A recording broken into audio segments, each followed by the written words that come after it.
हाँ जी स्टूडेंट्स, आप कर रहे हैं बेटा टैसट फस्ट अपना बाइनोमियल तो कंपलैक्स का जोड़ा कंबाइन टैसट है वो डाउट्स कर रहे हैं। 40 क्वेश्चन है, सारे डाउट्स करांगे आप। ठीक है, सीरीयल ऑर्डर दे विच। तो फस्ट क्वेश्चन है De Moivre's theorem is true when n is. ठीक है, कहते डिमोइवर्स थ्योरम कदों ट्रू होंगी है। नॉर्मली बेटा आप जोड़ा पढ़ते हैं, एक तो आप इंटीजर्स वास्ते पढ़ लें for all n belongs to z cos theta plus iota sin theta raise to power n is cos n theta plus iota sin n theta. ये आप इंटीजर्स वास्ते सारे बच्चों ने पढ़ी होंगी है थ्योरम। रैशनल नंबर्स वास्ते भी आपने थ्योरम पढ़ी होंगी है कि अगर n p बटा क्यू है तो cos p by q theta plus iota sin p by q theta is one of the q roots of this. ठीक है, ये क्यू रूट्स आते हैं जिन्होंने विचों एक रूट ए होंगे। तो ये दो थ्योरम्स असी ग्रैजुएशन टाइम पढ़िया होंदियां। इररैशनल नंबर्स वास्ते जी स्टेटमेंट है वो अपने सिलेबस दे विच नहीं हैगी, तो वो आप नहीं पढ़ी होंगी। बट इररैशनल नंबर्स वास्ते भी डिमोइवर्स थ्योरम हैगी है अपने को। तो अगर ये क्वेश्चन आता है कि डिमोइवर्स थ्योरम इज़ ट्रू कदों होएगी, तो आंसर आएगा फॉर ऑल रियल नंबर्स। ठीक है, क्योंकि नैचुरल वास्ते भी है, इंटीजर्स वास्ते भी है, रैशनल्स वास्ते भी है। तो वैसे भी अगर आप क्वेश्चन के अकॉर्डिंग सोचांगे तो आप दो ऑप्शंस तो दे नहीं सकते कि इंटीजर या रैशनल दईए, है ना। तो अपने को की है रियल नंबर्स के उपर ट्रू है। ठीक है जी, नैक्सट अपने को क्वेश्चन है बेटा the sum of n nth roots of unity.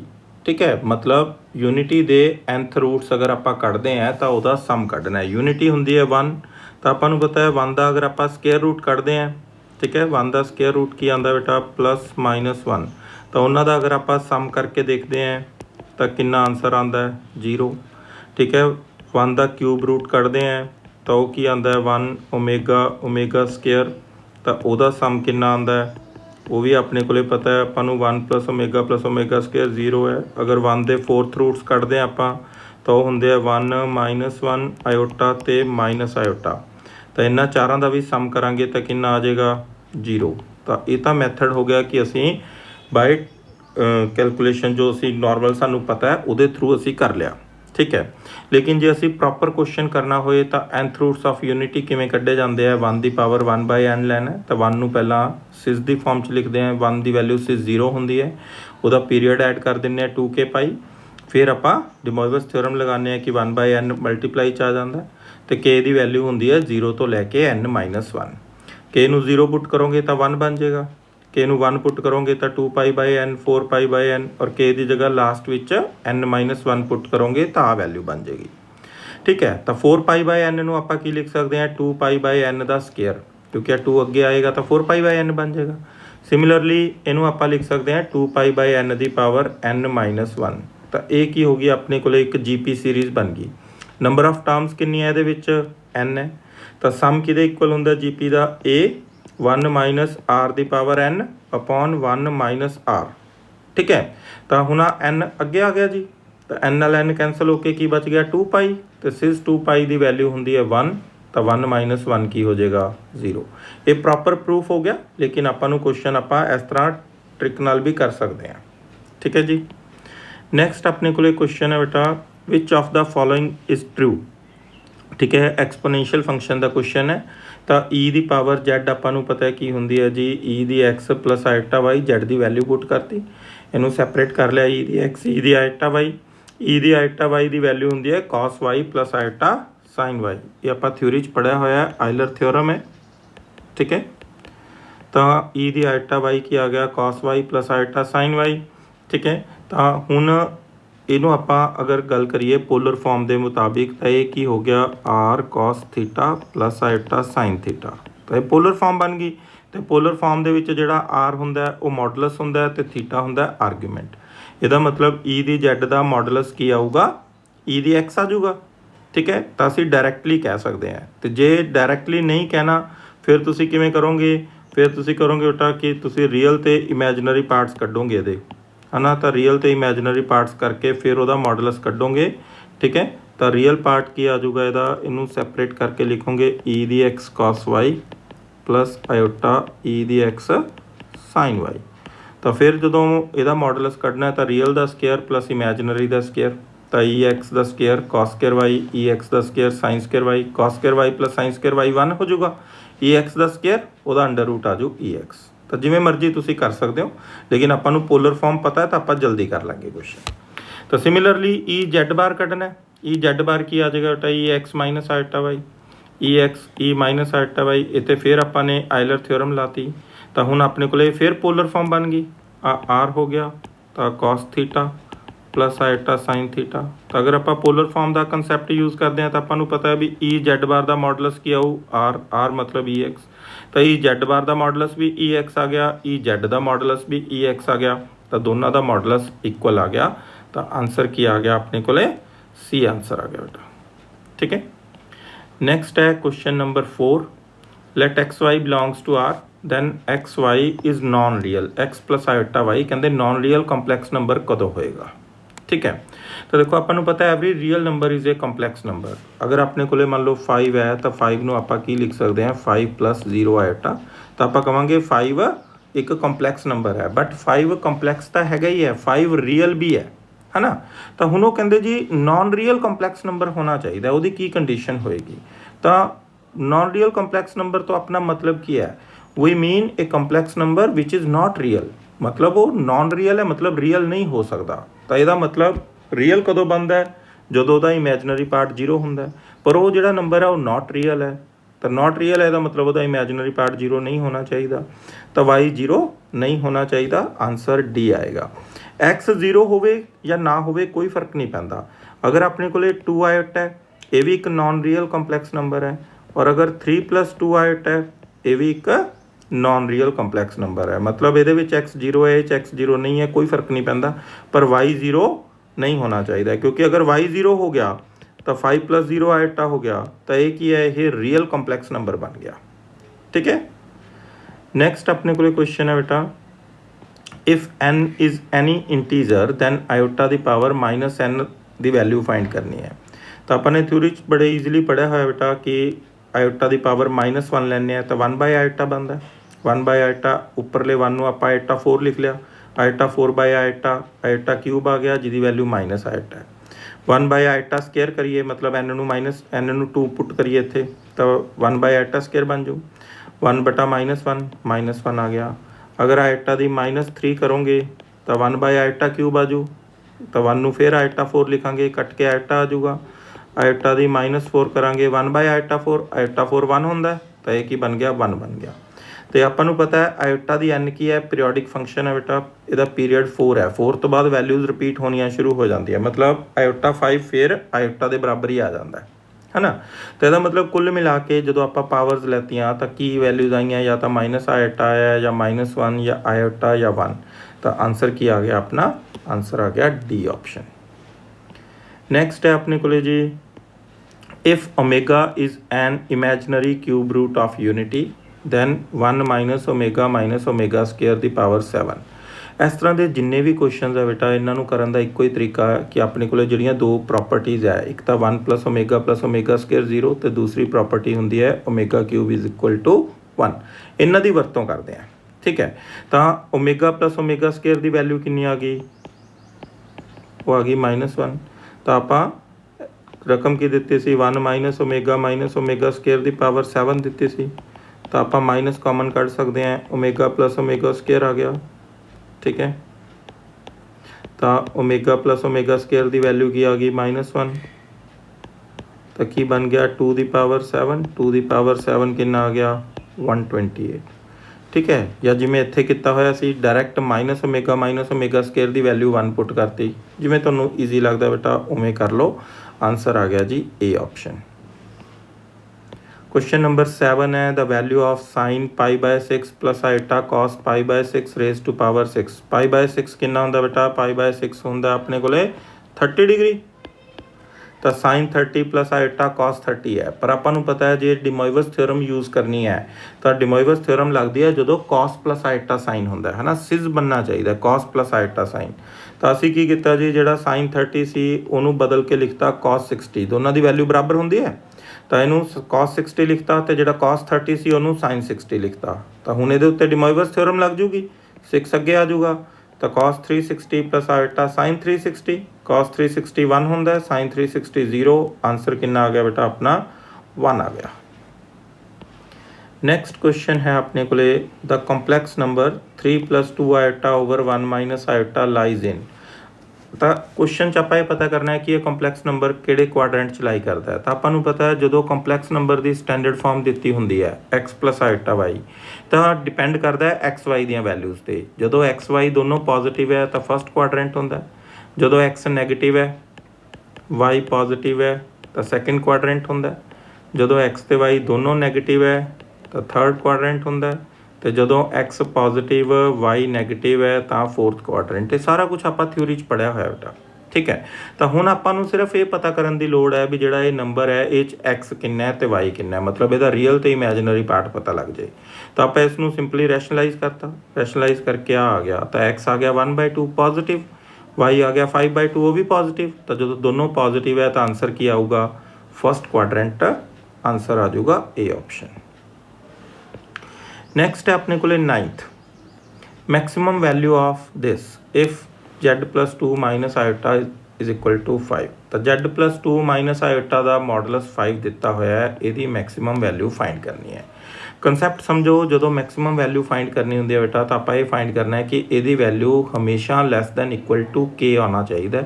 तो k जिहड़ा आऊगा वो यदी मैक्सिमम वैल्यू आऊगी, ठीक है। तो ये k की वैल्यू फाइंड करनी है। यूज़ यदा करना है जो गिवन आपां नूं, तो आपां नूं 2z + 7 + 2 आयोटा की वैल्यू फाइंड करनी है। तो आप इस z + 2 - आयोटा बनाइए, तो 2z सी 2 कॉमन काढ़ लिया, तो आपने z + 2 - आयोटा करता। ये की हो गया जी 2z, ठीक है। 2z के बराबर आ गया 2 × 2 4 बनता है, इधर कितना सीगा 7, तो लैफ्ट इत्थे की बनाया 4, तो 3 एक्सट्रा ऐड करता। जो इनू सॉल्व करोगे तो ही स्टैप बनना चाहिए बेटा।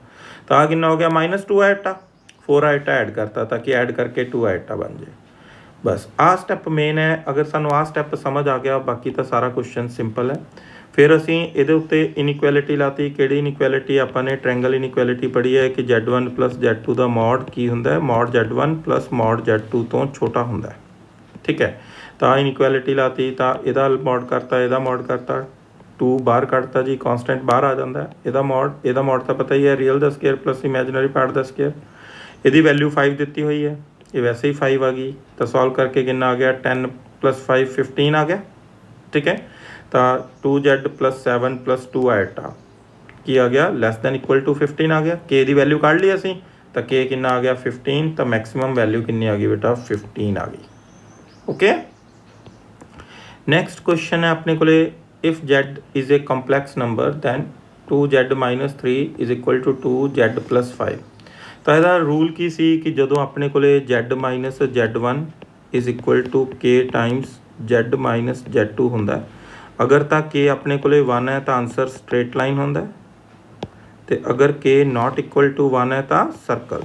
तो ये सारा आप थ्योरी च पढ़िया, 2 आही रिजल्ट है बेटा, डायरैक्ट याद रखने।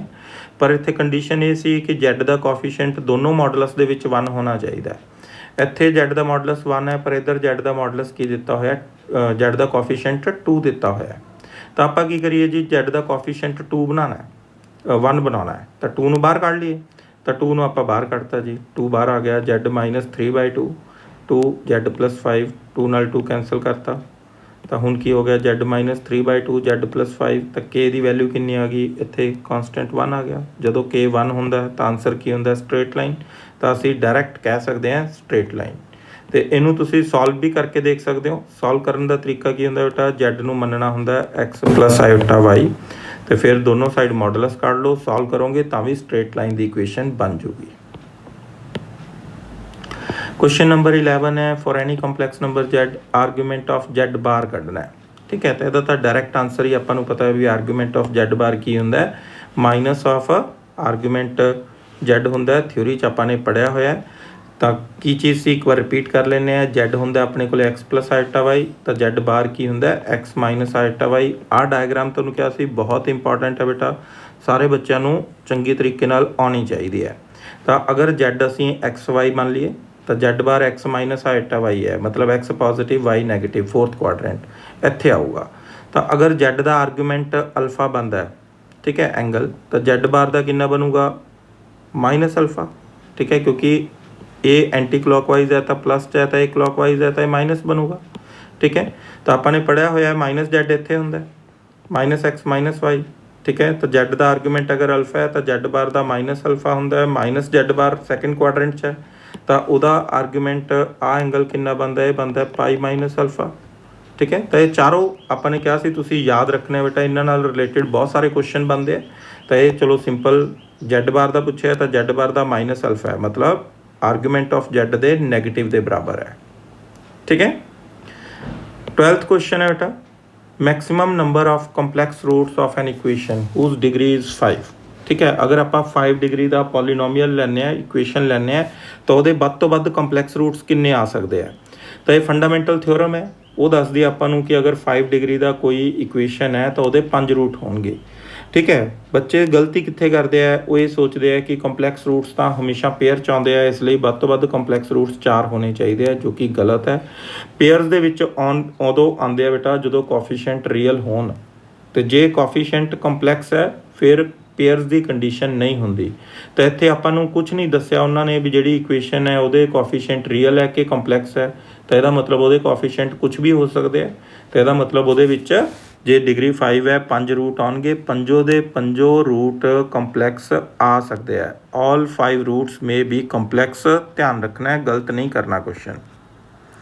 क्वेश्चन नंबर 13 है, principal value of log 1/2 plus √3/2 iota. तो ये वास्ते आ फार्मूला आना चाहिए बेटा, थ्योरी च पढ़िया आपने कि लॉग जैड कि बराबर होंगे, log of modulus z plus iota of argument z, ठीक है। तो सारी थ्योरी इंपॉर्टेंट है बेटा, जो बच्चे को सारी थ्योरी आती है उन्होंने सारे क्वेश्चन भी आते हैं, है ना। तो लॉग जैड कि बराबर है, log modulus z plus iota argument z. Principal value है तो प्रिंसीपल वैल्यू कढ़ांगे आर्गूमेंट की, जैड दिता होया है, मॉडलस सारे बच्चों को फाइंड करना आता है, आर्गूमेंट फाइंड करना आता है, बस वैल्यूज़ ही भरनी है इत्थे। तो मॉड की वैल्यू 1 है, आर्गूमेंट की वैल्यू π/3 है, तो लॉग 1 कितना होंगे 0, तो आयोटा π/3 की आ गया, आंसर आ गया जी। 14th क्वेश्चन है, द वैल्यू ऑफ द सम, यदि वैल्यू फाइंड करनी है 1 तो 13 तक, ठीक है। पर क्वेश्चन बिल्कुल सिंपल सी बेटा, आपां पता है कि आयोटा दियाँ कोई भी लगातार 4 वैल्यूज़ लो, iota n, n+1, n+2, n+3, लगातार कोई भी 4 वैल्यूज़ लओगे ना आयोटा दियाँ, ठीक है, 4 पावर्स लगातार लैके उन्होंने ऐड करोगे तो हमेशा 0 बनू। तुसी कोई भी ट्राई कर सकते हो बेटा, iota, iota square, iota cube, iota 4 try कर लो, iota 7, iota 8, iota 9, iota 10 try कर लो, जो मर्जी ट्राई कर लो, जितों मर्जी शुरू करके लगातार 4 वैल्यूज़ का सम हमेशा 0 आऊ। यदा मतलब आ चीज़ तो 0 ही होगी, तो जो 0 ही होगी तो 1 तो लैके 13 मतलब 13 बार 0 लिखनी है, तो 13 बार 0 लिखांगे सम तक ही आऊगा, 0 ही आ जाऊगा। ये आंसर आ गया जी। नैक्सट है बेटा क्वेश्चन नंबर 15, जैड की वैल्यू दी हुई है r cos theta plus iota sine theta, Z बटा जैड बार माइनस जैड बार बटा जैड की वैल्यू फाइंड करनी है। डिमॉइवस थ्योरम अच्छी तरीके नाल आना चाहिए बेटा क्वेश्चन करने वास्ते। तो जैड की है, आपां r cos theta plus iota sine theta नूं सिस थीटा लिख सकते हैं। तो जैड बार आपां पता है की हुंदा r सिज माइनस थीटा, ठीक है। सारे डिमॉइवस थ्योरम की थ्योरी के विचों रिजल्ट लै रहे हैं आपां।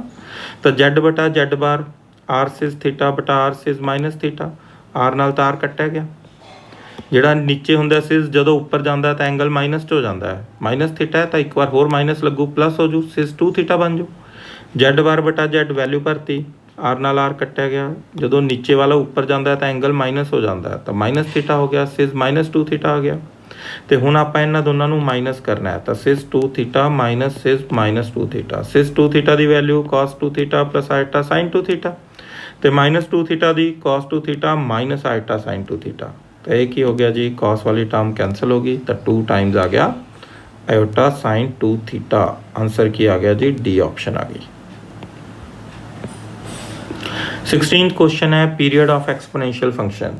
वैसे तो थ्योरी तुहानूं कहा सी भी याद ही रखना है बेटा, इंपॉर्टेंट क्वेश्चन है। तो पीरियड कितना है एक्सपोनेंशियल फंक्शन का 2π आयोटा है, ठीक है। तो आपने प्रूफ भी किया सी, ठीक है, कि ई दी जैड की होंदा है, ई दी x cos y plus iota sine y, पहला भी एक क्वेश्चन कर लिया। तो पीरियड का मतलब आप ये देखते हैं कि अगर आप 2π आयोटा जोड़ के देखिए तो इनू सारे आप सॉल्व किया, सॉल्व करके, क्योंकि कॉस का पीरियड 2 पाई है तो cos y plus 2 pi cos y बन जू, वापिस ई दी आइटा वाई वापिस ई दी जेड बन जू। तो यदा मतलब 2 पाई आइटा जोड़न नाल कोई फर्क नहीं पिया, तो यदा पीरियड कितना आ गया 2 पाई आइटा आ गया।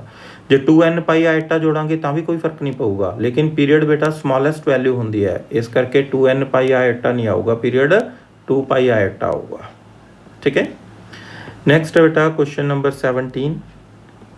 ठीक है, ये अपने नोट्स के विच सॉल्वड एग्जाम्पल ही है। ठीक है, पूरा सॉल्व ही करना पएगा, कोई शॉर्टकट नहीं है जी, सारी कैलकुलेशन करनी पएगी। जैड जो भी इस तरह का कोई क्वेश्चन आता है, जैड की value x plus iota y put करनी होंगी है। ठीक है, तो जैड स्केयर की आ गया x square minus y square plus 2 x y iota, mod z का स्केयर की आ गया x square plus y square. ठीक है, तो जैड स्केयर -1 ये अपने थ्योरी पढ़िया होया बेटा कि मॉड जैड का स्केयर, ये दोनों चीज़ां बराबर है, जैड स्केयर का मॉड कढ़ लो या मॉड जैड का स्केयर कढ़ लो। तो इत्थे रकम च जैड स्केयर का मॉड सी, आपां मॉड जैड का स्केयर लाता। ठीक है, वैल्यू पुट करती, फिर स्केयरिंग करती, फिर कट कटा के आंसर कितना आ गया 0 आ गया। ठीक है, एक तो यह तरीका हो गया। जे आप ये तरीका नहीं लगाते बेटा तो हिट एंड ट्रायल मैथड नाल भी क्वेश्चन नूं कढ़ सकते हैं, शॉर्ट हो जू, लेकिन वो की है कि बहुत प्रैक्टिस चाहिए है, बच्चे गलत कर लेते हैं जे प्रॉपर प्रैक्टिस ना हो। प्रैक्टिस की है कि मान लो तुसी, ठीक है, आंसर तक ही आया अपने को x0 आया तो इमेजनरी एक्सिस आ गया है ना। तो अगर आप रियल एक्सिस मनीए, मान लो आप क्या भी जैड रियल एक्सिस ते लाई करता है, रियल एक्सिस के उत्ते तो मतलब y की वैल्यू 0 होंगी है, तो जैड नूं आपां 2 मान लो। रियल एक्सिस के उत्ते तो कोई भी रियल नंबर हो सकता है, तो अगर जैड नूं 2 पुट करते हैं तो अपने को इत्थे कितना आऊगा 4 - 1 3 आ जूगी लैफ्ट साइड, तो राइट साइड कितनी आती है 4 + 1 5 आती है। सही नहीं है, ये ऑप्शन सही नहीं हो सकती।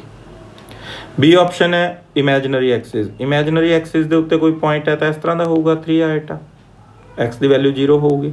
ठीक है, तो एक्स की वैल्यू 0 पर ये 3 आइटा का स्केयर कितना हो गया -9, तो इत्थे -9 पुट किया, -9 - 1 -10 -10 का मॉडलस कितना आ गया 10। राइट साइड दे विच जैड स्केयर किया, जैड स्केयर -9 है, -9 का मॉडलस कितना आ गया, वो आ गया 9 9 + 1 10 बराबर आ गया जी। तो बी ऑप्शन आंसर आ गई। तो क्वेश्चन बिल्कुल आसानी नाल निकल गया है ना, कुछ नहीं करना पाया, लेकिन ये देखने च ही आसान लगता बेटा, ये वास्ते बहुत प्रैक्टिस चाहिए है। जो दूसरा तरीका है वो लेंथी है, पर वो प्रैक्टिस कोई नहीं है, वो तो कंसैप्ट है भी जैड की वैल्यू भरो तो क्वेश्चन हो जूगा। ये देखने च बड़ा आसान है, लेकिन ये हर एक बच्चा नहीं कर सकता जी, उन्होंने बहुत ज़्यादा प्रैक्टिस चाहिए है, कॉन्फिडेंस लैवल चाहिए है। ठीक है, तो जो प्रैक्टिस करते हैं फिर कॉन्फिडेंस बनता है, फिर तुम एवें क्वेश्चन करोगे तो ऑरली ही कर लोगे, आ भी नहीं लिखने की लोड़। असी रकम नूं ध्यान नाल देखांगे, टिक कर देंगे भी आंसर आ गया जी, दैट्स इट।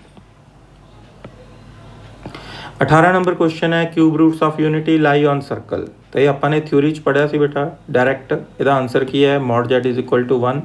क्यों है, जिन्होंने नहीं पढ़िया क्यों होंगे बेटा mod z = 1, cube roots of unity की होंगे 1 ओमेगा ओमेगा स्केयर, ये वैल्यूज़ आ गई। हूँ ये वैल्यूज़ जिन्हों सैटिस्फाई करनगियाँ वो आंसर आ जाऊगा। तो आपको पता है 1 इनू तो सैटिस्फाई नहीं करता, 1 भरोगे 1 + 1 का मॉड 2 बनूगा, 1 के बराबर नहीं आता, ये ऑप्शन गलत है। इत्थे 1 भरोगे 1 - 1 0 हो जू, ये ऑप्शन भी गलत है।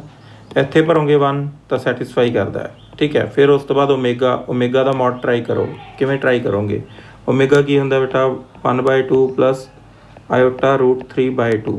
तो चेक करके देखो ओमेगा का मॉड कितना है, तो 1/4 + 3/4 का अंडर रूट कितना आ गया 1। ओमेगा का मॉड भी 1 है, ओमेगा स्केयर का भी 1 है, आंसर सी है। ठीक है, जे मान लो आ नहीं करके देखना तो इत्थे ओमेगा भर के देखो, ओमेगा भरोगे ओमेगा - ओमेगा 0 बनता 1 नहीं, ये भी कट्टी गई। तो इनू मैथड नूं कहंदे आ एलिमीनेशन मैथड, मतलब कि 3 वैल्यूज़ काटा मारतियाँ, 3 कट्टियाँ, 3 खत्म हो गया तो 1 बच गया, वो आंसर है। सानू ऐ नहीं पता भी ये सही है आंसर, पर ऐ पता है भी आ तीनों गलत है। ए च 1 भर के देखा गलत हो गया, ए च 1 भर के देखा गलत हो गया, ए च ओमेगा भर के देखा गलत हो गया। जे आ तीनों गलत है तो पक्का सही होगी, क्योंकि चारों तो गलत हो नहीं सकदियाँ। तो या फिर प्रॉपर तरीका आना चाहिए भी किमें सॉल्व करना है, तो या फिर थ्योरी पढ़ी है तो बच्चे को मूँह जबानी पता भी इसका आंसर आ है जी। ठीक है, तो हरेक बच्चे का पढ़न का लैवल है, जिन्हें जिन्नी तैयारी की है वो उन्नी ही स्पीड नाल पेपर कर सकता है। हुण x + आइटा वाई दिता है, x² + y² फाइंड करना है। ਤਾਂ ਇਹਨੂੰ ਗੁਣਾ ਕਰਕੇ ਫਿਰ ਨਹੀਂ ਕਰਨਾ, ਫਿਰ ਤਾਂ ਬਹੁਤ ਟਾਈਮ ਲਾ ਦੋਗੇ ਬੇਟਾ ਕੁਐਸਚਨ ਕਰਨ ਤੇ। ਤਾਂ ਇਹ ਸੋਚਣਾ ਜਦੋਂ ਵੀ x square plus y square ਪੁੱਛ ਲਿਆ x ਪਲੱਸ ਆਈਟਾ y ਦੇ ਕੇ, ਤਾਂ ਸਾਰਿਆਂ ਨਾਲੋਂ ਪਹਿਲੀ ਚੀਜ਼ ਜਿਹੜੀ ਸਾਡੇ ਦਿਮਾਗ 'ਚ ਕਲਿੱਕ ਕਰਨੀ ਚਾਹੀਦੀ ਹੈ ਉਹ ਇਹ ਹੈ ਵੀ x ਸਕੁਅਰ y ਸਕੁਅਰ ਕੱਢਣ ਦਾ ਸੌਖਾ ਤਰੀਕਾ ਹੈ ਮੋਡੂਲਸ ਲੈ ਲਓ, ਉਹ ਅੰਡਰ ਰੂਟ 'ਚ ਆ ਜਾਊਗਾ, ਉਹਦਾ ਸਕੁਅਰ ਕਰ ਦਿਓ, ਬਣ ਜਾਊਗਾ x ਸਕੁਅਰ y ਸਕੁਅਰ। ਤਾਂ ਜਦੋਂ ਵੀ ਤੁਸੀਂ x ਸਕੁਅਰ y ਸਕੁਅਰ ਕੱਢਣਾ ਤਾਂ ਹਮੇਸ਼ਾ ਮੋਡੂਲਸ ਤੁਹਾਡੇ ਦਿਮਾਗ 'ਚ ਆਉਣਾ ਹੀ ਚਾਹੀਦਾ ਹੈ। ਤਾਂ ਆਪਾਂ ਮੋਡੂਲਸ ਲੈ ਲਿਆ, ਠੀਕ ਹੈ, ਤਾਂ ਫਿਰ ਸਕੇਅਰਿੰਗ ਕਰਤੀ, ਤਾਂ ਇਹਦਾ ਸਕੇਅਰ ਕਰਕੇ ਆ ਗਿਆ, ਇਹਦਾ ਮੋਡੂਲਸ √2 ਹੈ, 2 ਆ ਗਿਆ, ਇਹਦਾ 5 ਆ ਗਿਆ, ਇਹਦਾ 10 ਆ ਗਿਆ, ਇਹਦਾ 17, ਗੁਣਾ ਕੀਤੀ, ਕੁਐਸਚਨ ਖਤਮ। ਤਾਂ ਤੁਸੀਂ ਔਰਲੀ ਵੀ ਕਰ ਸਕਦੇ ਹੋ, ਹੈ ਨਾ। ਮਤਲਬ ਅਸੀਂ ਜੇ ਪੇਪਰ ਦੇ ਵਿੱਚ ਕੁਐਸਚਨ ਕਰਨਾ ਹੈ, ਬੱਚਿਆਂ ਨੂੰ ਪ੍ਰੋਬਲਮ ਹੁੰਦੀ ਹੈ ਜੀ ਪੇਪਰ 'ਚ ਤਾਂ ਜੀ ਜਗ੍ਹਾ ਬਹੁਤ ਘੱਟ ਹੁੰਦੀ ਹੈ, ਕੀ ਕਰੀਏ। ਤਾਂ ਜੇ ਅਸੀਂ ਪੇਪਰ 'ਚ ਕੁਐਸਚਨ ਕਰ ਰਹੇ ਹਾਂ, ਰਕਮ ਲਿਖੀ ਹੋਈ ਹੈ, ਆਹ ਰਕਮ ਲਿਖੀ ਹੈ, ਅਸੀਂ ਸੋਚਿਆ ਵੀ x square plus y square ਕਰਨਾ ਹੈ, ਠੀਕ ਹੈ, ਤਾਂ ਇਹਦਾ ਮੋਡੂਲਸ ਕਰਕੇ ਸਕੁਅਰ ਕਰ ਦਾਂਗੇ। ਤਾਂ ਇੱਥੇ ਹੀ ਲਿਖ ਲਿਆ, ਇਹਦਾ ਮੋਡੂਲਸ √2 ਆਊ, ਸਕੁਅਰ ਕਰਕੇ 2 ਆ ਜਾਊ, ਇਹਦਾ 5 ਆ ਜਾਊ, ਇਹਦਾ ਕਿੰਨਾ ਆ ਜਾਊ 10 ਆ ਜਾਊ, ਅਤੇ ਇਹਦਾ ਆ ਜਾਊ 17, ਅਤੇ ਆਂਸਰ ਕਿੰਨਾ ਆ ਗਿਆ ਜੀ 1700, ਖਤਮ। ਇੱਥੇ ਤਾਂ ਲਿਖਿਆ ਹੀ ਕੁਛ ਨਹੀਂ, ਜਿੱਥੇ ਰਕਮ ਲਿਖੀ ਸੀ ਉੱਥੇ ਲਿਖਿਆ ਕੁਐਸਚਨ ਖਤਮ, ਠੀਕ ਹੈ। ਅਤੇ 10 ਸੈਕਿੰਡ ਲੱਗਦੇ ਨਹੀਂ ਬੇਟਾ ਕੁਐਸਚਨ ਕਰਨ 'ਤੇ। 20th, ठीक है, the inequality a plus iota b less than c plus iota d where iota is square root of -1 is defined if and only if। Theory ਬਹੁਤ ਅੱਛੇ ਤਰੀਕੇ ਨਾਲ ਆਉਣੀ ਚਾਹੀਦੀ ਹੈ, ਠੀਕ ਹੈ। ਥਿਊਰੀ 'ਚ ਆਪਾਂ ਨੇ ਕੀ ਪੜ੍ਹਿਆ ਸੀ ਕਿ ਕੰਪਲੈਕਸ ਨੰਬਰਸ ਦੇ ਵਿੱਚ ਇਨਇਕੁਐਲਿਟੀ ਹੁੰਦੀ ਨਹੀਂ। ਦੋ ਕੰਪਲੈਕਸ ਨੰਬਰ ਅਗਰ ਅਸੀਂ ਲੈਂਦੇ ਹਾਂ ਤਾਂ ਉਹਨਾਂ ਦੇ ਵਿੱਚ ਵੱਡੇ ਛੋਟੇ ਦੀ ਕੋਈ ਆਪਸ਼ਨ ਹੀ ਨਹੀਂ ਹੁੰਦੀ। ਤਾਂ ਇੱਥੇ ਆਪਾਂ ਨੂੰ ਕਿਹਾ ਵੀ ਆਹ ਨੰਬਰ ਇਹ ਤੋਂ ਛੋਟਾ ਹੈ, ਇਹਦਾ ਮਤਲਬ ਇਹ ਕੰਪਲੈਕਸ ਹੋ ਹੀ ਨਹੀਂ ਸਕਦੇ, ਇਹ ਦੋਨੋਂ ਰੀਅਲ ਹੋਣੇ ਚਾਹੀਦੇ ਹੈ। ਤਾਂ ਜੇ ਦੋਨੋਂ ਰੀਅਲ ਹੋਣੇ ਚਾਹੀਦੇ ਹੈ ਤਾਂ b ਵੀ 0 ਹੋਣਾ ਚਾਹੀਦਾ ਅਤੇ d ਵੀ 0 ਹੋਣਾ ਚਾਹੀਦਾ। ਅਤੇ ਜਦੋਂ b ਅਤੇ d ਦੋਨੋਂ 0-0 ਲੈ ਲਏ ਤਾਂ ਬਾਕੀ ਕੀ ਬਚਿਆ, a c ਤੋਂ ਛੋਟਾ ਹੋਣਾ ਚਾਹੀਦਾ। ਤਾਂ ਆਹ ਆਨਸਰ ਆਉਣਾ ਚਾਹੀਦਾ ਆਪਣਾ, ਪਰ ਇਹਨਾਂ ਨੇ ਕੀ ਕੀਤਾ, ਥੋੜ੍ਹੀ ਹੋਰ ਸਕੀਮ ਪਾਤੀ, ਆਹ ਆਨਸਰ ਨਹੀਂ ਦਿੱਤਾ, ਠੀਕ ਹੈ। a c ਤੋਂ ਛੋਟਾ ਦੇਤਾ ਤਾਂ ਪਤਾ ਵੀ ਆਹ ਦੋ ਤਾਂ ਆਨਸਰ ਹੈ ਨਹੀਂ ਗੇ। ਹੁਣ ਇਹਨਾਂ ਦੋਨਾਂ ਵਿੱਚੋਂ ਇੱਕ ਆਨਸਰ ਹੈ, ਕਿਹੜਾ ਆਨਸਰ ਹੈ ਕਿਵੇਂ ਪਤਾ ਲੱਗੂ। ਤਾਂ b ਅਤੇ d ਦੋਨੋਂ 0-0 ਹੈ, ਤਾਂ ਕੀ b ਦਾ ਸਕੁਅਰ ਪਲੱਸ d ਦਾ ਸਕੁਅਰ 1 ਹੋ ਸਕਦਾ ਜਦੋਂ ਦੋਨੋਂ 0-0 ਭਰੋਂਗੇ? ਨਹੀਂ ਹੋ ਸਕਦਾ ਜੀ, ਇਹ ਵੀ ਕੱਟਿਆ ਗਿਆ। ਤਾਂ ਇਹ ਕਿਹੜਾ ਮੈਥਡ ਹੈ, ਐਲੀਮੀਨੇਸ਼ਨ ਮੈਥਡ। 3 ਕੱਟੇ ਗਏ, ਚੌਥਾ ਆਨਸਰ, ਹੈ ਨਾ। ਅਤੇ ਜੇ ਵੈਸੇ ਸੋਚੋਗੇ b ਅਤੇ d ਦੋਨੋਂ 0-0 ਹੈ ਤਾਂ ਉਹਨਾਂ ਦੇ ਸਕੁਅਰ ਦਾ ਸਮ ਕੀ ਆਊਗਾ 0। ਤਾਂ ਅਸੀਂ ਬਣਾ ਵੀ ਲਿਆ ਤਾਂ ਵੀ ਆਹੀ ਆਨਸਰ ਹੈ। ਤਾਂ ਚਾਹੇ 3 ਕੱਟ ਕੇ ਕਰ ਦਿਓ, ਚਾਹੇ ਬਣਾ ਕੇ ਕਰ ਲਓ, ਅਤੇ ਚਾਹੇ ਥਿਊਰੀ ਚੰਗੀ ਪੜ੍ਹ ਲਓਗੇ ਤਾਂ ਸਿੱਧੀ ਰਕਮ ਪੜ੍ਹਿਆ ਅਤੇ ਕੁਐਸਚਨ ਖਤਮ। ਫਿਰ ਹੈ ਜੀ ਬਾਈਨੋਮੀਅਲ। 20 ਕੁਐਸਚਨ ਕੰਪਲੈਕਸ ਦੇ ਸੀ, ਬਾਕੀ 20 ਕੁਐਸਚਨ ਬਾਈਨੋਮੀਅਲ ਦੇ ਹੈ। ਬਾਈਨੋਮੀਅਲ ਦੇ ਤਾਂ ਲਿਮਿਟਡ ਜੇ ਕੰਸੈਪਟ ਹੈ ਬੇਟਾ, ਠੀਕ ਹੈ। ਸਾਰਾ ਕੁਝ ਆਪਾਂ ਨੇ ਥਿਊਰੀ 'ਚ ਬਹੁਤ ਅੱਛੇ ਤਰੀਕੇ ਨਾਲ ਪੜ੍ਹਿਆ ਹੋਇਆ ਹੈ।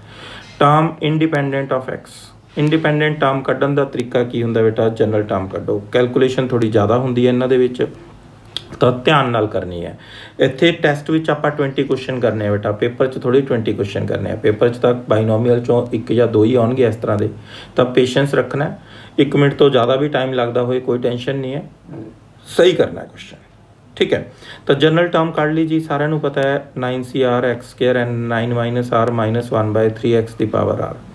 ਜਦੋਂ ਇੰਡੀਪੈਂਡੈਂਟ ਕੱਢਣੀ ਹੈ ਸਾਰੇ ਕੋਐਫੀਸ਼ੀਐਂਟ ਅਲੱਗ ਕਰ ਲਓ, x ਦੀ ਪਾਵਰ ਅਲੱਗ ਕਰ ਲਓ, ਹੈ ਨਾ। ਅਤੇ ਇੰਡੀਪੈਂਡੈਂਟ 'ਚ ਮਤਲਬ x ਦੀ ਪਾਵਰ 0 ਹੋਣੀ ਚਾਹੀਦੀ ਹੈ, ਤਾਂ ਜਿੰਨੀ ਪਾਵਰ ਆ ਗਈ ਉਹਨੂੰ 0 ਪੁੱਟ ਕਰ ਦਿਓ, ਤਾਂ ਉੱਥੋਂ r ਕੱਢ ਲਓ। ਜੇ ਤਾਂ r ਫਰੈਕਸ਼ਨ 'ਚ ਆ ਗਿਆ ਤਾਂ ਮਤਲਬ ਕੁਐਸਚਨ 'ਚ ਇੰਡੀਪੈਂਡੈਂਟ ਟਰਮ ਹੋਊਗੀ ਨਹੀਂ, ਅਤੇ ਜੇ r ਆਪਣੇ ਕੋਲ ਹੋਲ ਨੰਬਰ ਆ ਗਿਆ ਫਿਰ ਹੋਊਗੀ। ਅਤੇ ਜੇ r 6 ਆਇਆ ਤਾਂ ਟਰਮ ਤਾਂ r+1 ਸੀ, ਟਰਮ ਆ ਗਈ 7th, ਵੈਲਿਊ ਭਰੋ ਬਸ r ਦੀ, ਕੈਲਕੂਲੇਸ਼ਨ ਕਰੋ ਅਤੇ ਆਨਸਰ ਆ ਜਾਊਗਾ ਜੀ, ਠੀਕ ਹੈ। ਤਾਂ ਆਨਸਰ ਆ ਗਿਆ B ਆਪਸ਼ਨ। 22nd ਕੁਐਸਚਨ ਹੈ, ਗ੍ਰੇਟੈਸਟ ਇੰਟੀਜ਼ਰ ਵਿਚ ਡਿਵਾਈਡਸ ਦਾ ਨੰਬਰ ਦਿਸ, ਠੀਕ ਹੈ। ਇਹ ਕੰਸੈਪਚੁਅਲ ਕੁਐਸਚਨ ਹੈ ਬੇਟਾ। ਜੇ ਅਸੀਂ ਥਿਊਰੀ ਨਹੀਂ ਚੰਗੀ ਤਰ੍ਹਾਂ ਪੜ੍ਹੀ, ਕੰਸੈਪਟ ਨਹੀਂ ਪੜ੍ਹੇ, ਤਾਂ ਸਾਨੂੰ ਐਂ ਲੱਗਦਾ ਵੀ ਇਹ ਕੁਐਸਚਨ ਕਿਹੜੇ ਚੈਪਟਰ ਦਾ, ਇਹ ਨਹੀਂ ਪਤਾ ਲੱਗਦਾ ਵੀ ਇਹ ਬਾਈਨੋਮੀਅਲ ਦਾ ਕੁਐਸਚਨ ਹੈ, ਠੀਕ ਹੈ। ਤਾਂ ਬਾਈਨੋਮੀਅਲ ਵਿੱਚ ਕਿਵੇਂ ਯੂਜ਼ ਹੁੰਦੀ ਹੈ, 101 ਨੂੰ ਆਪਾਂ ਲਿਖ ਸਕਦੇ ਹਾਂ ਬੇਟਾ 1 + 100 ਦੀ ਪਾਵਰ 100 - 1।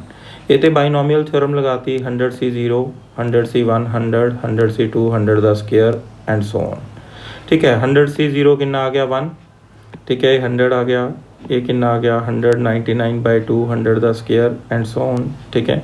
ਤਾਂ ਇਹ ਕੀ ਆ ਗਿਆ ਆਪਣੇ ਕੋਲ, 1 ਨਾਲ 1 ਕੈਂਸਲ ਹੋ ਗਿਆ, ਠੀਕ ਹੈ। ਤਾਂ ਇਹਨੂੰ ਤਾਂ ਚਾਹੇ ਤੁਸੀਂ ਨਾ ਵੀ ਲਿਖੋਗੇ ਐਵੇਂ, ਇਹਨੂੰ 100c 2 ਵੀ ਰੱਖ ਲਓਗੇ ਤਾਂ ਵੀ ਸੌਖਾ ਹੀ ਹੈ ਕੰਮ। तो इत्थे भी फिर अपने की है इनू लोड़ नहीं, इत्थे की आ गया 100 2 ही रख लो, तुहानूं होर भी सौखा लगूगा। तो ये 10,000 बन गया, ये 100 का स्केयर भी 10,000 बन गया, अगले 100 की क्यूब है तो कहता 10,000 कॉमन काढ़ लो, इत्थे 1 बच गया, इत्थे 100 2, अगले की आ जाऊगा 100 3 नाल 100 एंड सो ऑन। तो ये तो एक इंटीजर बन गया, होल नंबर बन गया है कह लो, तो बाहर आ गया 10,000, तो दो होल नंबर्स की प्रोडक्ट आ गई, एक 10,000 है तो 10,000 इनू पूरा पूरा डिवाइड करूगा, क्योंकि जो असी 10,000 नाल डिवाइड करांगे तो ये कट्टिया जाऊ तो पूरा पूरा डिवाइड हो जाऊगा। तो यदा मतलब उन्हें ये पूछा सी भी किहड़ा इंटीजर इनू पक्का डिवाइड करूगा ही करूगा इन्हां चारां विचों सारे नालों वड्डा, तो 10,000 की आपां गारंटी कर सकते हैं भी करूगा ही करूगा। ठीक है, तो आंसर की आ गया बेटा, सी आ गया आंसर। 23 क्वेश्चन है, इफ एक्स करली ब्रैकेट्स पाया बेटा, करली ब्रैकेट्स का की मतलब है, कहता है किस चीज़ को डिनोट करता है, ये डिनोट करता है फ्रैक्शनल पार्ट को। ठीक है, आम तौर पर असी ग्रेटेस्ट इंटीजर लैने तो वो की होंगे इंटीजर पार्ट आता है, मतलब जे साडे कोले कोई नंबर है 2.73 तो जे वह ग्रेटेस्ट इंटीजर लेना है तो 2 आऊ, तो जे वह फ्रैक्शनल पार्ट लेना है तो आऊगा 0.73, इंटीजर नूं छड्ड के बाकी फ्रैक्शनल पार्ट है। तो कहते जी 3 की पावर 2n/8 का फ्रैक्शनल पार्ट कड्डो। हुण ये बाइनोमीअल का क्वेश्चन है, बाइनोमीअल के तरीके नाल कर सकते हैं, अगर बाइनोमीअल का तरीका नहीं लाना तो यहो जे क्वेश्चन बेटा असी की है ट्रिक नाल भी कर सकते हैं। वो किवें, n नैचुरल नंबर है, अगर असी n नूं 1 ले लीए तो नंबर कितना बन गया, नंबर बन गया जी 3 की स्केयर बटा 8, मतलब 9/8, तो 9/8 नूं असी की लिख सकते हैं 1 + 1/8, तो 1/8 दे विच 1 इंटीजर है, फ्रैक्शनल पार्ट कितना आ गया 1/8। अगर n नूं 2 लैने तो कितना आंदा है 81/8, तो वो कितना आ गया 10 + 1/8, तो फ्रैक्शनल पार्ट कितना आ गया 1/8। असी क्या जी आंसर 1/8 है, खत्म हो गया क्वेश्चन, कोई बाइनोमीअल नहीं कुछ नहीं। पर जे बाइनोमीअल लानी है, कहते बाइनोमीअल किमें लगूगी जी, तो 9 नूं असी 1 + 8 लिख लिया, पहला 3 स्केयर नूं 9 लिख लिया, 9 नूं 1 + 8 लिख लिया, तो वो उत्ते थ्योरम लगाती जिवें आपां 22 क्वेश्चन किया।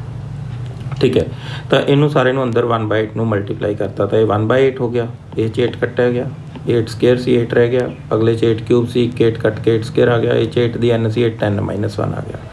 हुण ये भी होल नंबर है, ये भी होल नंबर है, ये भी होल नंबर है, ये भी होल नंबर है, सारा होल नंबर है, तो फ्रैक्शन कितनी बच गई, फ्रैक्शन बच गई 1/8।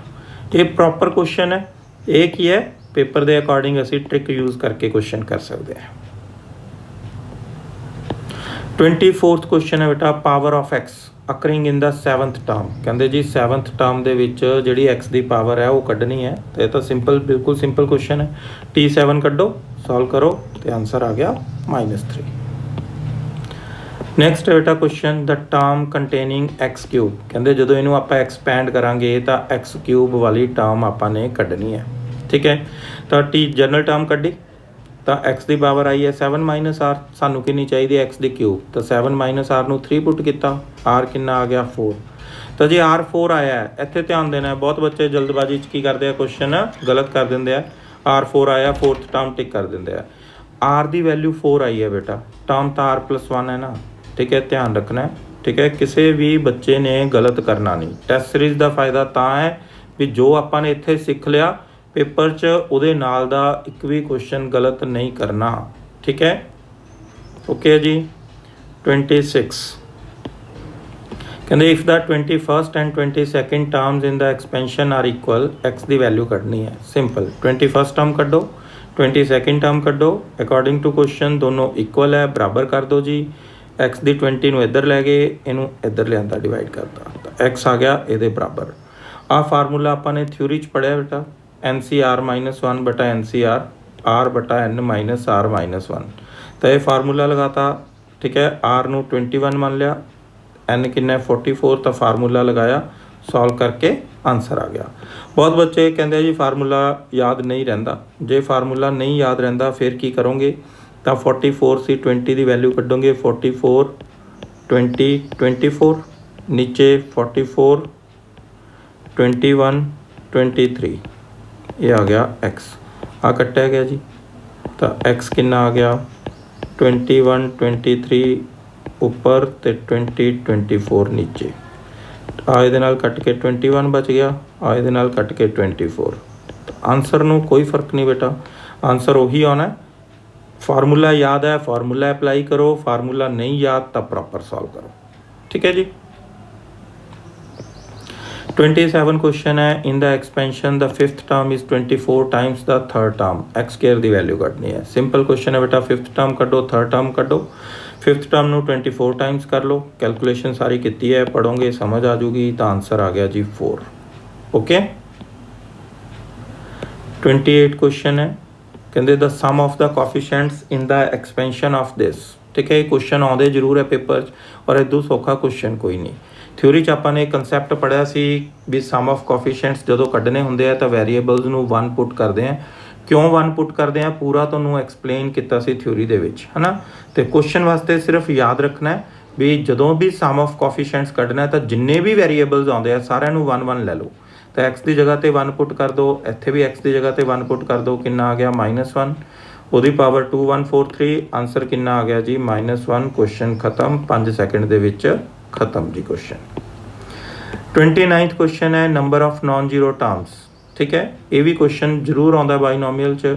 तो ये वास्ते आप थ्योरी बहुत अच्छे तरीके नाल आनी चाहिए बेटा। थ्योरी च आप सारा रिजल्ट पढ़े हुए है कि x + y की पावर n + x - y की पावर n दे विच कितनियां टर्म्स होंदियां, उहदा फार्मूला डिराइव किया सी आपां ने। ये फार्मूला याद करना है। प्लस वाले दे विच इन्नियां टर्म्स होंदियां, जे इत्थे माइनस हुंदा माइनस वाले दे विच कल्लियां इन्नियां टर्म्स होंदियां। ठीक है, तो दोनों फार्मूले याद रखने हैं, प्लस का भी तो माइनस का भी। तो एक ही है ग्रेटेस्ट इंटीजर है, n + 1/2 का ग्रेटेस्ट इंटीजर, है ना। तो सीधा की करना है, n की वैल्यू पुट करनी है 19 + 1, 19 + 1/2 10। तो आंसर आ गया जी 10। ठीक है, फार्मूले डिराइव किए हुए हैं थ्योरी च, याद रखने अपना काम है। ठीक है, coefficient of term independent of x तो इंडिपेंडेंट। पहला भी ये नाल दा क्वेश्चन आया सी, जनरल टर्म कड्डो, एक्स की जी पावर है 0 पुट करो तो फिर उन्होंने सॉल्व कर लो जी। तो आंसर आ गया डी ऑप्शन। ये तो प्रैक्टिस वास्ते पाए हुए है बेटा क्वेश्चन, ताकि अपनी स्पीड बन जाए। तो in the expansion constant term लभनी है, भी ऐ दसना बस टर्म कितनी है। तो जो R3 आया तो फिर वही चीज़ गलती नहीं करनी भी R3 आ गया तो आप कहिए जी थर्ड टर्म है। तो ऑप्शन च जान के दोनों पा देंगे भी बच्चा R3 करता दवा दव टिक कर देंगे। तो आप गलत नहीं करना जी। टैस्ट सीरीज़ कितने का फायदा ताई है भी ये क्वेश्चन किसी भी बच्चे ने कदे भी जिंदगी च गलत नहीं करना। तो R3 है तो कितना आ गया 4th आ गया जी। ठीक है, नैक्सट क्वेश्चन है बेटा number of terms with radical science. तो यदा भी तुहानूं थ्योरी दे विच बहुत अच्छे तरीके नाल बेटा कंसैप्ट समझाया सी। रेडिकल साइंस का मतलब हुंदा फ्रैक्शनल पावर्स वालियां टर्म्स। ठीक है, टर्म्स विद फ्रैक्शनल पावर्स मतलब वो वालियां टर्म्स दसनियां है जिन्हां दी पावर है जिहड़ी वो बटे च आऊगी। ठीक है, इन्ना तो पता है भी ये टोटल 56 टर्म्स आउणगियां। जदों खोलांगे तो बहुत टर्म्स इहो जिहियां आउणगियां जिन्हां दीयां पावरां बटे च आउणगियां, बहुत आउणगियां जिन्हां दीयां पावरां बटे च नहीं आउणगियां। तो आपां बिना एक्सपैंड कीते ये दसना है भी कितनियां टर्म्स है जिन्हां दी पावर फ्रैक्शन च आऊगी। तो वह तरीका की होंदा बेटा, जनरल टर्म कड्डो। तुहानूं कहा सी जनरल टर्म कढ लो। ठीक है, तो जनरल टर्म कढ के R कितना लेना है 0 तो 55। ठीक है, तो आ चीज़ आ गई। तो terms will be free from radical sign. तो टर्म च फ्रैक्शनल पावर नहीं आऊगी। कदों नहीं आऊगी जो R 5 नाल पूरा पूरा डिवाइड हो जाऊगा तो फ्रैक्शन खत्म हो जू, तो R 10 नाल भी पूरा पूरा डिवाइड हो जू, है ना। तो 5 और 10 दोनों नाल डिवाइड होना चाहिए। ठीक है, तो वो किहड़ियां वैल्यूज़ है 0 तो 55 तक जिहड़ियां 5 और 10 दोनों नाल डिवाइड होंदियां। तो 0 है, 10 है, 20 है, 30 है, 40 है, 50 है। तो 6 वैल्यूज़ है। ਇਹਦਾ मतलब आ 6 वैल्यूज़ वालियां ਜਿਹੜੀਆਂ टर्म्स है वो ਕਿਹੜੀਆਂ ਆਉਣਗੀਆਂ ਤੁਹਾਡੀਆਂ फ्री ਆਉਣਗੀਆਂ। मतलब ਉਹਨਾਂ 'ਚ फ्रैक्शन वाली पावर नहीं आऊ 6 ਦੇ ਵਿੱਚ। टोटल ਕਿੰਨੀਆਂ 56। तो 56 ਤੋਂ 6 माइनस कर दो तो बाकी ਜਿਹੜੀਆਂ 50 है ਉਹਦੇ ਵਿੱਚ ਕੀ ਆਊਗੀ फ्रैक्शन वाली टर्म आऊगी फ्रैक्शनल पावर आऊगी। तो ਆਪਾਂ ਤਾਂ विद फ्रैक्शन वालियां ਕੱਢਣੀਆਂ ਸੀ। तो विद फ्रैक्शन वालियां ਕਿੰਨੀਆਂ ਆ ਗਈਆਂ 50। तो होर टाइम बचाउण वास्ते ਤੁਹਾਨੂੰ ਕਿਹਾ ਸੀ ਵੀ ਤੁਸੀਂ ਆਹ ਸਟੈਪ ਵੀ ਨਾ ਲਿਖੋ। ठीक है, इन्ना स्टैप लिखण की बजाय तुसी की करो सीधा ही बस जिहड़ी पावर है पहला 55 है तो पहला 55 माइनस आर बटा 5 कर दो, पहले च बटा 5 है ना, तो 55 माइनस आर बटा 5 कर दो, तो दूसरे च आर बटा 10 कर लो। मतलब पहली पावर एन माइनस आर ते ले लो, दूसरी पावर आर ते ले लो। तो बस सिर्फ आ 2 नंबर लिख लो ना, जनरल टर्म लिखनी ना कुछ लिखना, तो आपां नूं सीधा ऐ पता लग गया भी असी आर की कढ़ना है ना। तो थोड़ा टाइम भी बचता है, स्पेस भी बचती है, ठीक है। तो पहली वास्ते एन माइनस आर लैना है, दूसरी वास्ते आर लैना है, डायरैक्ट आ लिख लो। तो जे पूरा लिखना है पूरा लिख लो, आप टाइम बचाने वास्ते कोशिश कर रहे हैं तो आ लिखोगे तो टाइम भी बचता है, जगह भी बचती है जी। 33 है number of terms. Number of terms का आप थ्योरी पढ़िया बेटा कि अगर अपने को x plus y plus z की एन होंगी है तो वह कितनी टर्म्स होंगे, तो वह टर्म्स होंगे n+2c2 है ना। आप ये भी फार्मूला पढ़िया कि अगर x1 x2 मान लो 3 की बजाय 4 का आ जाए क्वेश्चन पेपर च, तो n हो जाए, तो ये कितनी टर्म्स है, तो ये टर्म्स होंगे n+k-1 ck-1, ये रिजल्ट है अपना मेन। तो इतने 3 नंबर दिते हैं, तो n+3-1 बटा 3-1, तो की आ गया n+2c2, वह फार्मूला लाता, n की वैल्यू भरती, आंसर आ गया जी, क्वेश्चन खत्म है ना। 5-5 7-7 सैकेंड के क्वेश्चन है बेटा, बस थ्योरी आनी चाहिए है। कोफिशिएंट ऑफ x ਦੀ 11 ਇਹਦੇ ਵਿੱਚ, तो ये भी अपने थ्योरी च बेटा रिजल्ट पढ़ाया, ਤੁਹਾਨੂੰ ਡਰਾਈਵ भी कराया सी बनता किमें है, ठीक है। तो रिजल्ट थ्योरी आती है तो क्वेश्चन देखो एक लाइन का क्वेश्चन भी नहीं है, 5 सैकेंड का क्वेश्चन भी नहीं है, तो रिजल्ट याद होने चाहिए है सारे। आप प्रॉपर एक्सप्लेन किए है, ਜਿਹੜੇ बच्चे ने थ्योरी कर ली जी मार्क खा ही नहीं सकता पेपर च, जिहदी थ्योरी वीक है वही बच्चा पेपर च टाइम लाउंदा है, वही कन्फ्यूज होंदा है, ठीक है। तो अपने को की है एक्स की n-1 का कोफिशिएंट की होंगे -n+1/2, तो n कितना इत्थे 12 है, ठीक है। तो 12 भरो, तो 12 13/2 आंसर आ गया जी 78। रिजल्ट याद होना चाहिए बस। कॉन्सटेंट टर्म कढ़नी है, कॉन्सटेंट टर्म पहला भी आप कढ़ चुके। कॉन्सटेंट टर्म किहड़ी हुंदी है जी च एक्स नहीं आता, जनरल टर्म कढ़ो, एक्स की पावर नूं 0 मनो, तो आर की वैल्यू भर दो, तो आंसर आ जाऊगा जी 1120, ठीक है। सिर्फ प्रैक्टिस वास्ते पाए है भी आपां नूं स्पीड मैच करनी आ जाए, ठीक है। तो इन्ने क्वेश्चन पाए है। सम ऑफ कोफिशिएंट्स पहला भी आप पढ़ लिया भी जिन्ने भी वेरीएबल आते हैं सारे 1-1-1 पुट कर दो, तो डायरैक्ट आंसर आ गया जी, है ना। तो इदों सौखे क्वेश्चन की होंगे बेटा, ठीक है। तो the expansion of this in powers of x एक कंसैप्चुअल क्वेश्चन है, ठीक है। जिहड़े बच्चे नूं कंसैप्ट क्लीयर है वही कर सकता है क्वेश्चन, ठीक है। कंसैप्चुअल क्वेश्चन है।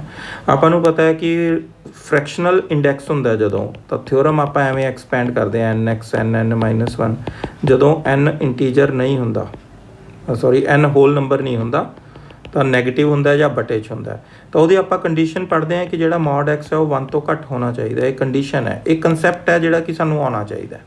हुण असीं एक्स दी पावरां च एक्सपैंड करना है, तो 3 - 6x की पावर 1/2 होगी, ऊपर जाके -1/2 होगी। सीरीज़ उदों ही बनती है बेटा जो पहला 1 होवे, तो इत्थे 1 बना लिया, 3 बाहर कढ़ता, 3 की -1/2 2x आ गया। तो हुणे सीरीज़ एक्सपैंड कदों कर सकते हैं जदों आ वाली टर्म जिहड़ी है ये कितनी होवे, इहदा मॉड 1 तो घट होवे, तो -2x का मॉड 1 तो घट होना चाहिए, -2 का मॉड बाहर कढ़ता 2 बन गया, तो मॉड x 1 तो घट होना चाहिए, तो मॉड x 1/2 तो घट होना चाहिए, ठीक है। तो मॉड x 1/2 तो घट होना चाहिए, मतलब आंसर की आ गया, आंसर आ गया जी डी, ठीक है। 38 if the fifth term of the expansion does not contain a, कहता अगर अपनी जी फिफ्थ टर्म है वो ए नहीं आता, एन कढ़ो। कहना की चाहते हैं, कहते जी जी फिफ्थ टर्म है वो जिन्नी भी ए की पावर है वो 0 होनी चाहिए है, तो ही ए खत्म होगा। तो आप की करना है, जनरल टर्म लो, ए की पावर सॉल्व कर लो, जिन्नी ए की पावर आ गई उन्होंने 0 मान लो, उतों एन निकलिया है, क्वेश्चन खत्म, है ना। 5-10 सैकेंड का क्वेश्चन है बेटा, कंसैप्ट पता लगना चाहिए, रकम समझ आनी चाहिए है, ठीक है। तो 39th क्वेश्चन है, if the coefficient of x square in this is 35, x square का कोफिशिएंट कढ़ना है, पहला जनरल टर्म कढ़ो, जिन्नी एक्स की पावर आ गई उन्होंने 2 के बराबर रखो, उतों आर की वैल्यू कढ़ो, तो पहला ऐ पता लगू भी किहड़ी टर्म दे विच एक्स स्क्वायर आऊगा, तो एक्स स्क्वायर आऊगा फिफ्थ टर्म च, तो फिफ्थ टर्म का फिर कोफिशिएंट कढ़ो, उन्होंने रखो 35 के बराबर, उतों तुसीं लैम्डा की वैल्यू कढ़नी है, ठीक है। कैलकुलेशन है वो तो समझ आ जाती है, स्टैप पता होने चाहिए भी करना की है, ठीक है। 40th क्वेश्चन है बेटा last, in the expansion this the coefficient of middle term, ਤਾਂ ਆਪਾਂ ਨੂੰ ਪਤਾ ਹੈ ਜੇ ਪਾਵਰ ਈਵਨ ਹੁੰਦੀ ਹੈ ਤਾਂ ਇੱਕ ਮਿਡਲ ਟਰਮ ਹੁੰਦੀ ਹੈ। ਕਿਹੜੀ ਹੁੰਦੀ ਹੈ middle term? n+2/2th term. Theory 'ਚ ਬਹੁਤ ਚੰਗੀ ਤਰ੍ਹਾਂ ਪੜ੍ਹਿਆ ਹੋਇਆ ਆਪਾਂ ਨੇ ਕਿ ਜੇ ਔਡ ਹੈ ਤਾਂ 2 ਹੁੰਦੀਆਂ, ਜੇ ਈਵਨ ਹੈ ਤਾਂ ਇੱਕ ਮਿਡਲ ਟਰਮ ਹੁੰਦੀ ਹੈ। ਤਾਂ n6 ਦਿੱਤਾ ਹੈ, 6 + 2 8/2, ਫੋਰਥ ਟਰਮ ਆ ਗਈ ਮਿਡਲ ਟਰਮ, ਤਾਂ ਫੋਰਥ ਟਰਮ ਕੱਢ ਦਿਓ ਜੀ, ਕੁਐਸਚਨ ਹੋ ਗਿਆ ਖਤਮ। ਠੀਕ ਹੈ, ਤਾਂ ਇਹ ਸੀਗਾ ਸਾਡਾ ਫਸਟ ਟੈਸਟ। ਉਮੀਦ ਕਰਦੇ ਹਾਂ ਵੀ ਤੁਹਾਨੂੰ ਬਹੁਤ ਵਧੀਆ ਤੁਸੀਂ ਟੈਸਟ ਅਟੈਂਪਟ ਕੀਤਾ ਹੋਣਾ ਹੈ। ਜੋ ਆਪਣੀਆਂ ਗਲਤੀਆਂ ਹੈ ਉਹਨਾਂ ਨੂੰ ਸਿੱਖੋ ਅਤੇ ਅਗਲੇ ਟੈਸਟਾਂ ਵਿੱਚ ਹੋਰ ਇੰਪਰੂਵ ਕਰੋ। ਠੀਕ ਹੈ, ਤਾਂ ਟੈਸਟ ਸੀਰੀਜ਼ ਦਾ ਪੂਰਾ ਮੁੱਲ ਤੁਹਾਨੂੰ ਮਿਲਣਾ ਚਾਹੀਦਾ ਬੇਟਾ। ਆਪਾਂ ਇਹ ਉਮੀਦ ਕਰਦੇ ਹਾਂ ਵੀ ਸਾਰੇ ਬੱਚੇ ਬਹੁਤ ਅੱਛੀ ਪ੍ਰੈਪਰੇਸ਼ਨ ਕਰਨਗੇ ਅਤੇ ਬੜੇ ਹੀ ਅੱਛੇ ਨੰਬਰਾਂ ਨਾਲ ਪੇਪਰ ਕਲੀਅਰ ਕਰਨਗੇ। ਤਾਂ ਸਾਰਿਆਂ ਨੂੰ ਬੈਸਟ ਆਫ ਲੱਕ ਜੀ। Thank you.